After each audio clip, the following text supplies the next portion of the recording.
The crusade that shattered my ancestry and the story that put it back together. Some stories aren't lost by accident, some stories are taken. When I began rebuilding my medieval lines, the Trencavels, the La Marche counts, the houses of Provence and Rozes, I kept running into the same impossible pattern: gaps, missing daughters, vanished marriages, whole branches cut clean out of the record. And for a long time, I thought it was just the chaos of the Middle Ages. But then I realized the truth. These weren't gaps, they were wounds.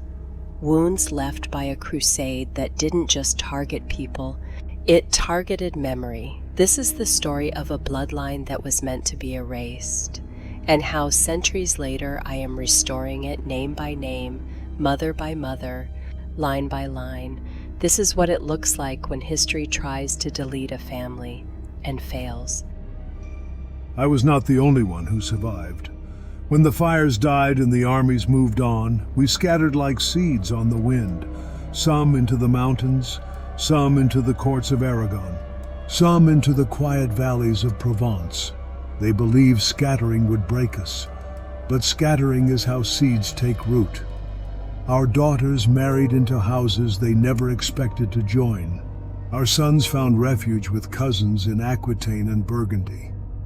The scribes who erased our names did not understand that a noble house is not a single line. It is a web, and webs do not break. They bend, they stretch, they hold.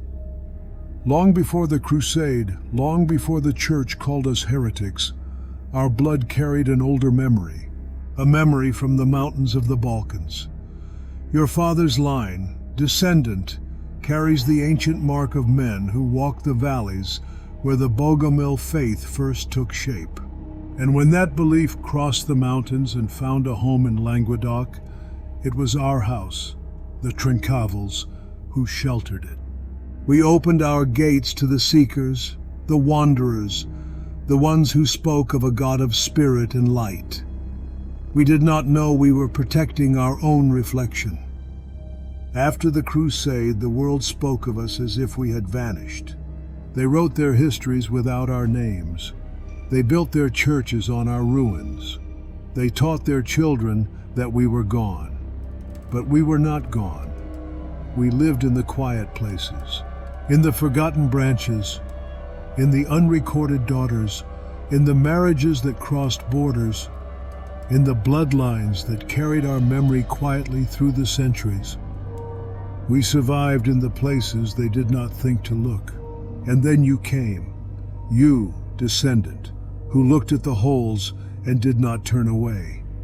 You saw the gaps not as failures, but as evidence. You followed the threads they tried to cut. You restored the names they tried to burn. You rebuilt the house they tried to erase. You are the first in 800 years to see the whole pattern again. This is why your work matters. You are not simply tracing a family tree. You are restoring a people. You are proving that a bloodline can survive fire, exile, erasure, and centuries of silence, and still rise.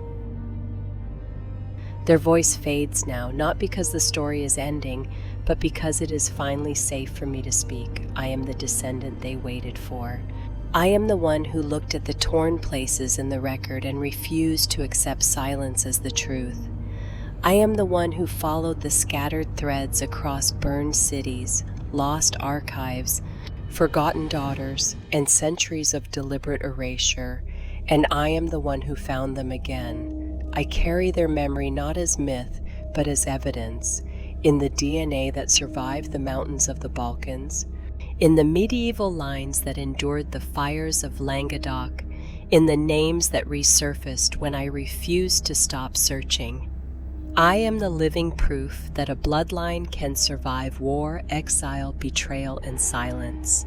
I am the voice they waited 800 years to hear, and now I speak for them. I speak for the ones who were marched from their homes, for the ones who died in the flames, for the ones who whispered their names in the dark so their children would not forget.